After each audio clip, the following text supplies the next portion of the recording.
આજે આ ટીવીમાં ડીશનું નો સિગ્નલ આવી ગયું છે। જો સિગ્નલ ટેસ્ટમાં આપણે જઈએ, ટાટા સ્કાય ડીશ છે, જુઓ તો આ બંને સિગ્નલ જતા રહ્યા છે। જુઓ સિગ્નલ અને જુઓ આ બાજુનું સિગ્નલ, બંનેમાં સિગ્નલ નથી, એટલે કે કોઈ આંકડા દેખાડતા નથી।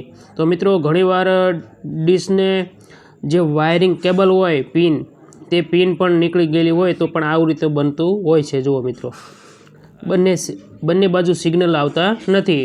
તો ડીશનું કનેક્શન આવું રીતનું આવતું હોય તો મિત્રો તમારે રિસીવરની પાછળની પિન એકવાર ચેક કરી લેવાની છે। આ રિસીવરની પાછળની પહેલાં ચેક કરવાની છે। આ જો એની કનેક્શન આપણે યોગ્ય રીતે કરવાનું, પછી કેમેરાનું આ રીતે જોઈ લેવાનું છે, બરાબર। જો આ પિનનું આ રીતે કનેક્શન હતું તો પિનમાંથી વાયર નીકળી ગયેલ હતો, તો હવે આપણે પિનને કઈ રીતે લગાડવી તે શીખવાના છીએ। તો જુઓ મિત્રો આ રીતે થોડોક વાયર બહાર કરી લઈશું, અને કોઈ તાર છે કે તારી આપણને અંદરના તાર જે તાંબાનો તાર વચ્ચે દેખાય એની સાથે અડવો જોઈએ નહીં। તો પહેલાં આપણે આ રીતે સાફ કરી લઈશું, અને તાંબાનો વાયર થોડોક ટૂંકો થઈ ગયો, થોડોક આપણે તો વધારે કાઢી લેવાનો છે।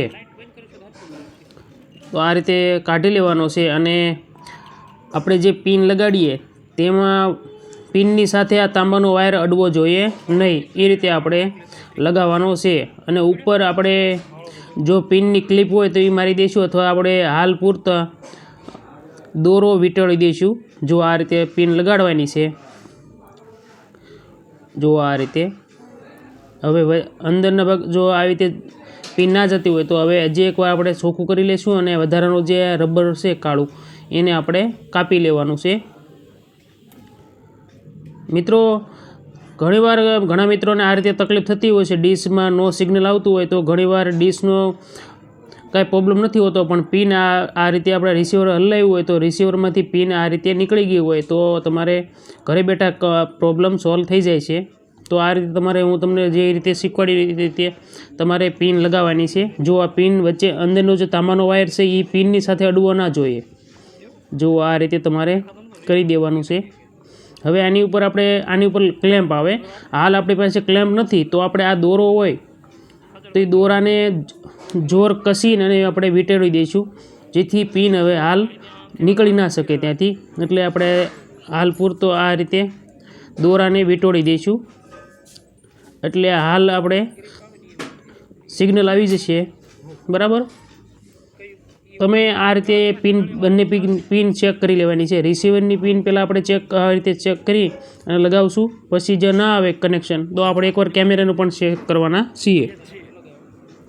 તો જો મિત્રો આ રીતે પિન લગાવી હવે આપણે રિસીવરમાં લગાવી દઈશું આ રીતે। હવે આપણે આ રીતે ચડાવી દઈશું પિનને। મિત્રો નવું શીખો ગુજરાતી ચેનલને સબસ્ક્રાઈબ કરી દેજો। હવે પિન લગાડી દીધી છે, હવે આપણે એકવાર રિસીવર બંધ કરીને ચાલુ કરીશું। જુઓ મિત્રો, તો આપણા રિસીવરની પાછળની પિન હતી કેબલની, તેમાં પ્રોબ્લેમ હતો। જુઓ બંને સિગ્નલ આવી ગયા, જુઓ। તો હવે આપણે કનેક્શન ડીશનું સિગ્નલ મળી ગયું, જુઓ। તો બંને બાજુ જો આ રીતે સિગ્નલ આ જે ઘાટા થઈ ગયા, બરાબર। તો સિગ્નલ આવી ગયું છે, અને આપણે ઘરે બેઠા જો આ પ્રોબ્લેમ હતો એ સોલ્વ થઈ ગયો છે। તો મિત્રો તમે પણ આ રીતે ઘરે બેઠા સિગ્નલ મેળવી શકો છો।